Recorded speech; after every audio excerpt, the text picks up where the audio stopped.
Bonsoir à tous, bienvenue sur D8 pour cette nouvelle édition de Voyage au bout de la nuit.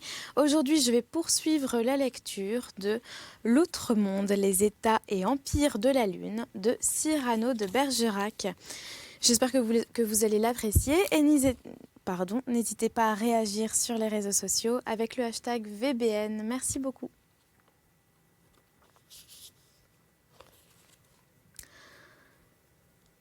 Mais encore qu'un roi eût défait son ennemi de bonne guerre, ce n'est encore rien fait, car il y a d'autres armées peu nombreuses de savants et d'hommes d'esprit, des disputes desquelles dépend entièrement le vrai triomphe ou la servitude des États. Un savant est opposé à un autre savant, un spirituel à un autre spirituel, et un judicieux à un autre judicieux. Au reste, le triomphe qui remporte un État en cette façon est compté pour 3 victoires à force ouverte. La nation proclamée victorieuse, on rompt l'assemblée, et le peuple vainqueur choisit pour être son roi ou celui des ennemis ou le sien. Je ne pus m'empêcher de rire de cette façon scrupuleuse de donner les batailles, et j'alléguais, pour exemple, d'une bien plus forte politique les coutumes de notre Europe, où le monarque n'avait garde d'omettre aucun de ses avantages pour vaincre, et voici comme elle me parla. « Apprenez-moi, me dit-elle, vos princes ne prétextent-ils leur armement que du droit de force ? Si fait, lui répliquai-je, de la justice de leur cause. Pourquoi donc, continua-t-elle, ne choisissent-ils des arbitres non suspects pour être accordés ? Et s'il se trouve qu'ils aient autant de droits l'un que l'autre, qu'ils demeurent comme ils étaient, ou qu'ils jouent en un sang de piquet la ville ou la province dont ils sont en dispute ? Et cependant qu'ils font casser la tête à plus de 4 millions d'hommes qui valent mieux qu'eux. Ils sont dans leur cabinet à goguenarder sur les circonstances du massacre de ces badauds. Mais je me trompe de blâmer ainsi la bienveillance de vos braves sujets. Ils font bien de mourir pour leur patrie. L'affaire est importante, car il s'agit d'être le vassal d'un roi qui porte une fraise ou de celui qui porte un rabat. Mais vous, lui répartis-je, pourquoi toutes ces circonstances en votre façon de combattre ? Ne suffit-il pas que les armées soient pareilles en nombre d'hommes ? Vous n'avez guère de jugement, me répondit-elle. Croirez-vous par votre foi, ayant vaincu sur le pré votre ennemi seul à seul, l'avoir vaincu de bonne guerre, si vous étiez maillé et lui non ? S'il n'avait qu'un poignard et vous une estocade. Enfin, s'il était manchot et que vous eussiez 2 bras. Cependant, avec toute l'égalité que vous recommandez tant à vos gladiateurs, ils ne se battent jamais pareils, car l'un sera de grande, l'autre de petite taille. L'un sera adroit, l'autre n'aura jamais manié l'épée. L'un sera robuste, l'autre faible. Et quand même ces disproportions seraient égalées, qu'ils seraient aussi grands, aussi adroits et aussi forts l'un que l'autre, encore ne seraient-ils pas pareils, car l'un des deux aura peut-être plus de courage que l'autre. Et sous ombre que ce brutal ne considérera pas le péril, qu'il sera bilieux, et qu'il aura plus de sang, qu'il aura le cœur plus serré avec toutes ces qualités qui font le courage, comme si ce n'était pas aussi bien qu'une épée, une arme que son ennemi n'a point. Il s'ingère de se ruer éperdument sur lui, de l'effrayer et d'ôter la vie à ce pauvre homme qui prévoit le danger, dont la chaleur est étouffée dans la pituite, de qui le cœur est trop vaste pour unir les esprits, nécessaire à dissiper cette glace qu'on nomme poltronnerie. Ainsi vous louez cet homme d'avoir tué son ennemi avec avantage, et, le louant de hardiesse, vous le louez d'un péché contre nature. Pourquoi la hardiesse tend à sa destruction ? Vous saurez qu'il y a quelques années qu'on fit une remontrance au conseil de guerre pour apporter un règlement plus circonspect et plus consciencieux dans les combats. car le philosophe qui donnait l'avis parlait ainsi. Vous vous imaginez, messieurs, avoir bien égalé les avantages de deux ennemis, quand vous les avez choisis tous deux roides, tous deux grands, tous deux adroits, tous deux pleins de courage. Mais ce n'est pas encore assez. Puisqu'il faut enfin que le vainqueur surmonte par adresse, par force ou par fortune. Si ça a été par adresse, il a frappé sans doute son adversaire par un endroit où il ne l'attendait pas, ou plus vite qu'il n'était vraisemblable, ou feignant de l'attaquer d'un côté, il l'a assailli de l'autre. Tout cela s'est affiné, s'est trompé, c'est trahir. Or, la finesse, la tromperie, la trahison ne doivent pas faire l'estime d'un véritable généreux. S'il a triomphé par force, estimerez-vous son ennemi vaincu, puisqu'il a été violenté? Non, sans doute. Non plus que vous ne diriez pas qu'un homme ait perdu la victoire, encore qu'il soit accablé de la chute d'une montagne, parce qu'il n'a pas été en puissance de la gagner. Tout de même, cette fuite-là n'a point été surmontée, à cause qu'il ne s'est pas trouvé dans ce moment disposé à pouvoir résister aux violences de son adversaire. Si ça a été par hasard qu'il a terrassé son ennemi, c'est la fortune et non pas lui que l'on doit couronner. Il n'y a rien contribué. Et enfin, le vaincu n'est non plus blâmable que le joueur de dés, qui sur 17 points envoie faire 18. On lui confessa qu'il avait raison, mais qu'il était impossible, selon les apparences humaines, d'y mettre ordre, et qu'il valait mieux subir un moment inconvénient que de s'abandonner à 1000 de plus grande importance. Elle ne m'entretint pas cette fois davantage, parce qu'elle craignait d'être trouvée toute seule avec moi. Et si matin. Ce n'est pas qu'en ce pays l'impudicité soit un crime. Au contraire, hors les coupables convaincus, tout homme a pouvoir sur toute femme, et une femme, tout de même, pourrait appeler un homme en justice qu'il aurait refusé. Mais elle ne m'osait pas fréquenter publiquement.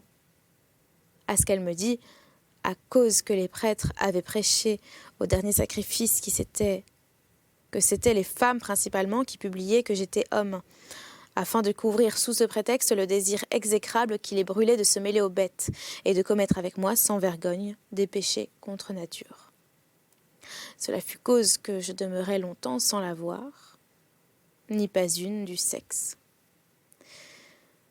Cependant, il fallait bien que quelqu'un eût réchauffé les querelles de la définition de mon être, car, comme je ne songeais plus qu'à mourir en cage, on me vint quérir encore une fois pour me donner audience.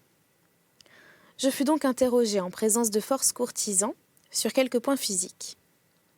Et mes réponses, à ce que je crois, satisfirent aucunement, car, d'un accent non magistral, celui qui présidait m'exposa fort au long ses opinions sur la structure du monde. Elles me semblèrent ingénieuses.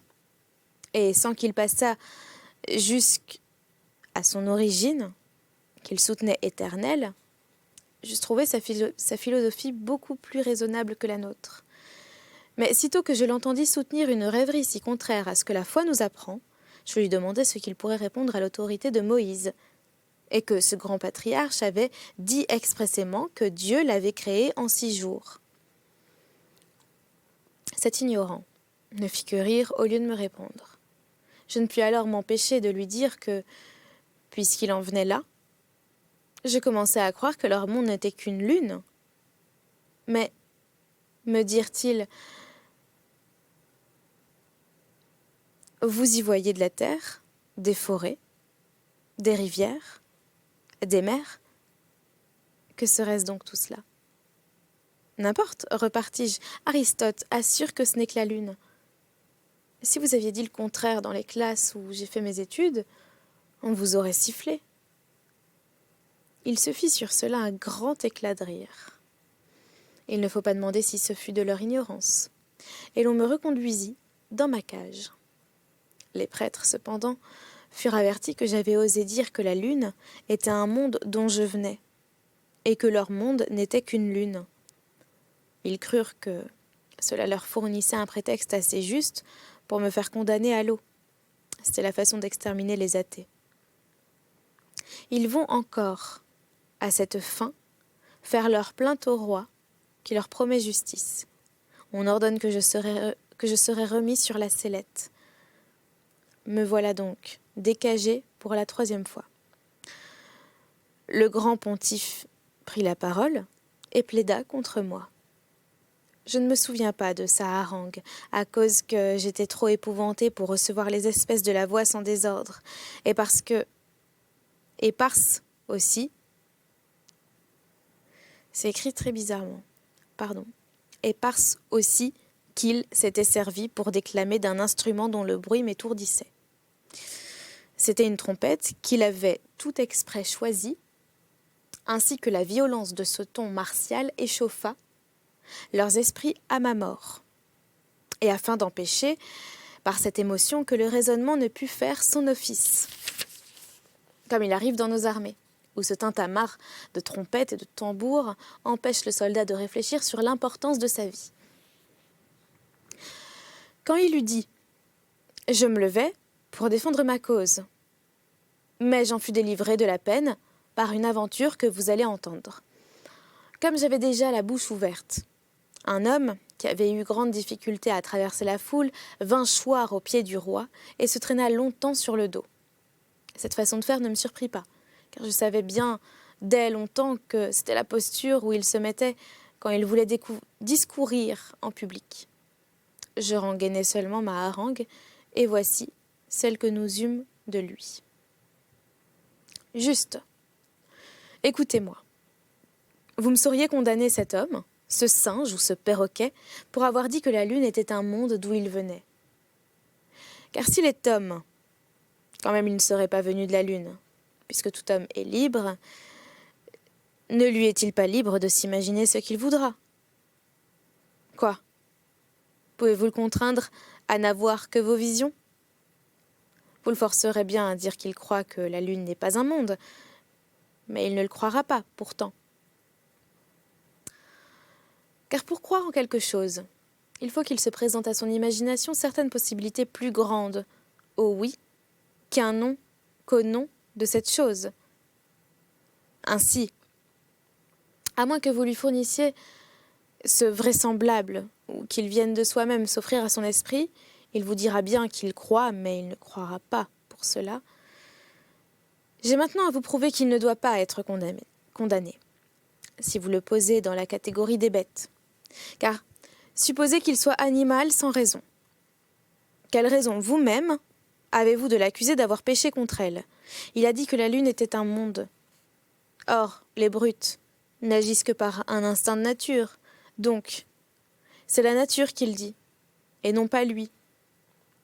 De croire maintenant que cette savante nature qui a fait et la lune et ce monde-ci ne sache elle-même ce que c'est, et que vous autres qui n'avez de connaissance que ce que vous vous en tenez d'elle le sachiez plus certainement, ce serait bien ridicule. Mais quand même, la passion vous faisant renoncer à vos premiers principes, vous supposeriez que la nature ne guida point les brutes. Rougissez à tout le moins des inquiétudes que vous causent les caprioles d'une bête. En vérité, messieurs, si vous rencontriez un homme d'âge mûr qui veilla à la police d'une fourmilière pour tantôt donner un soufflet à la fourmi qui aurait fait choir sa compagne, tantôt en emprisonner une qui aurait dérobé à sa voisine un grain de blé, tantôt mettre en justice une autre qui aurait abandonné ses œufs, ne l'estimeriez-vous pas insensé de vaquer à des choses trop au-dessous de lui et de prétendre assujettir à la raison des animaux qui n'en ont pas l'usage? Comment donc, vénérable pontife, appellerez-vous l'intérêt que vous prenez au capriole de ce petit animal? Juste, j'ai dit. Dès qu'il eut achevé, une forte musique d'applaudissements fit retentir toute la salle. Et après que les opinions eurent été débattues un gros quart d'heure, voici ce que le roi prononça. que dorénavant je serai censé homme, comme tel mis en liberté, et que la punition d'être noyé serait modifiée en une amende honteuse, car il n'en est point en ce pays-là d'honorable, dans laquelle l'amende je me dédierais publiquement d'avoir enseigné que la Lune était un monde, et ce à cause du scandale que la nouveauté de cette opinion aurait pu causer dans l'âme des faibles. Cet arrêt prononcé, on m'enlève hors du palais, on m'habille par ignominie, fort magnifiquement, on me porte sur la tribune d'un superbe chariot, et traîné que je fus par 4 princes qu'on avait attachés aux joues, voici ce qu'ils m'obligèrent de prononcer à tous les carrefours de la ville. Peuple, je vous déclare que cette lune ici n'est pas une lune, mais un monde, et que ce monde de là-bas n'est point un monde, mais une lune. Tel est ce que les prêtres trouvent bon que vous croyez. Après que j'eus crié la même chose aux 5 grandes places de la cité, j'aperçus mon avocat, qui me tendait la main pour m'aider à descendre. Je fus bien étonné de reconnaître, quand je l'eus envisagé, que c'était mon ancien démon. Nous fûmes 1 heure à nous embrasser. « En venez-vous-en, me dit-il, chez moi, car de retourner en cour après une amende honteuse, vous n'y seriez pas vu de bon œil. Au reste, il faut que je vous dise que vous seriez encore avec les singes, aussi bien que l'Espagnol, votre compagnon, si je n'eusse publié dans les compagnies la vigueur et la force de votre esprit, et brigué contre les prophètes en votre faveur la protection des grands. La fin de mes remerciements nous vit entrer chez lui. Il m'entretint jusqu'au repas des ressorts qu'il avait fait jouer pour contraindre les prêtres. Malgré tous les plus spéciaux scrupules dont ils avaient embabouiné la conscience du peuple, de lui permettre de mouillir. Nous étions assis devant un grand feu à cause que la saison était froide. Et il allait poursuivre à me raconter, je pense, ce qu'il avait fait pendant que je ne l'avais point vu. Mais on nous vint dire que le souper était prêt. J'ai prié, continua-t-il, pour ce soir 2 professeurs d'académie de cette ville de venir manger avec nous. Je les ferai tomber sur la philosophie qu'ils enseignent en ce monde-ci. Par même moyen, vous verrez le fils de mon hôte. C'est un jeune homme, autant plein d'esprit que j'en ai jamais rencontré. Ce serait un second Socrate, s'il pouvait régler ses lumières et ne point étouffer dans le vice, les grâces dont Dieu continuellement le visite, et ne plus affecter l'impiété par ostentation. Je me suis logé séant pour épier les occasions de l'instruire. Il se tut comme pour me laisser à mon tour la liberté de discourir. Puis il fit signe qu'on me dévêtît les honteux ornements dont j'étais encore tout brillant. Les 2 professeurs que nous attendions entrèrent presque aussitôt. Nous fûmes tous 4 ensemble dans le cabinet du souper, où nous trouvâmes ce jeune garçon dont il m'avait parlé qu'il mangeait déjà. Ils lui firent de grandes saluades et le traitèrent d'un respect aussi profond que d'esclave à seigneur. J'en demandai la cause à mon démon, qui me répondit que c'était à cause de son âge, parce qu'en ce monde-là, les vieux rendaient toutes sortes d'honneurs et de déférence aux jeunes. Bien plus que les pères obéissaient à leurs enfants aussitôt que, par l'avis du Sénat des philosophes, ils avaient atteint l'usage de raison. Vous vous étonnez, continua-t-il, d'une coutume si contraire à celle de votre pays. Elle ne répugne point toutefois à la droite raison, car en conscience, dites-moi, quand un homme jeune et chaud est en force d'imaginer et de juger et d'exécuter, n'est-il pas plus coupable de gouverner une famille qu'un infirme sexagénaire ? Ce pauvre hébété dont la neige de 60 hivers a glacé l'imagination se conduit sur l'exemple des heureux succès, et cependant, c'est la fortune qui les a rendus tels contre toutes les règles et toute l'économie de la prudence humaine. Pour du jugement, il en a aussi peu. quoique le vulgaire de votre monde en fasse un apanage à la vieillesse. Et pour le désabuser, il faut qu'il sache que ce qu'on appelle en un vieillard prudence n'est qu'une appréhension panique, une peur enragée, de rien entreprendre qui l'obsède. Ainsi, mon fils, quand il n'a pas risqué un danger où un jeune homme s'est perdu, ce n'est pas qu'il en préjugea la catastrophe, mais il n'avait pas assez de feu pour allumer ces nobles élans qui nous font oser, et l'audace en ce jeune homme était comme un gage de la réussite de son dessein, parce que cette ardeur qui fait la promptitude et la facilité d'une exécution était celle qui le poussait à l'entreprendre. Pour ce qui est d'exécuter, je ferai tort à votre esprit de m'efforcer à le convaincre de preuves. Vous savez que la jeunesse seule est propre à l'action.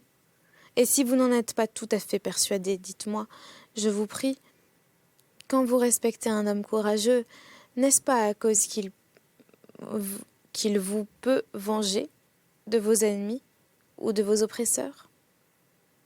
Pourquoi donc le considérez-vous encore, si ce n'est par habitude? Quand un bataillon de 70 janvier a gelé son sang et tué de froid tous les nobles enthousiasmes dont les jeunes personnes sont échauffées par la justice. Lorsque vous déférez au fort, n'est-ce pas afin qu'il vous soit obligé d'une victoire que vous ne lui sauriez disputer? Pourquoi donc vous soumettre à lui, quand la paresse a fondu ses muscles, débilité ses artères, évaporé ses esprits et sucé la moelle de ses os? Si vous adoriez une femme, n'était-ce pas à cause de sa beauté? Pourquoi donc continuez vos génuflexions après que la vieillesse en a fait un fantôme et menacé les vivants de la mort? Enfin, lorsque vous honoriez un homme spirituel, c'était à cause que par la vivacité de son génie, il pénétrait une affaire mêlée et la débrouillait, qu'il défrayait, par son bien dire, l'assemblée du plus haut carat, qu'il digérait les sciences d'une seule pensée et que jamais une belle âme ne forma de plus violents désirs que pour lui ressembler. Et cependant, vous lui continuez vos hommages, quand ses organes usés rendent sa tête imbécile et pesante, et lorsqu'en compagnie il ressemble plutôt par son silence la statue d'un dieu foyer qu'un homme capable de raison.